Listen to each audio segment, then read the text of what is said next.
tindakan melawan petugas dan membahayakan serta melakukan pemukulan terhadap petugas. Kejadiannya di mana Pak? Di situ satu, desa situ satu. Kapan? Ya, Kapan? hari ini Pak. Juga ini. Ya, Maaf, soalnya saya sudah berubah dulu gitu Pak. ya nggak apa-apa, jadi ini masalah Pak. Sudah monitor lagi Ya. perkembangan. Tadi kejadian itu sekitar pukul 05.45 Pak. 09.45.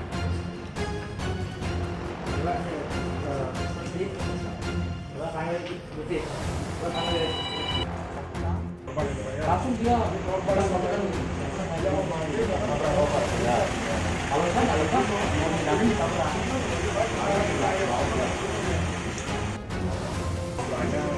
Kenapa kamu satu anggota yang berhentikan kami pada kami tidak pakai masker?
Enggak, yang kok juga kena gininya juga apa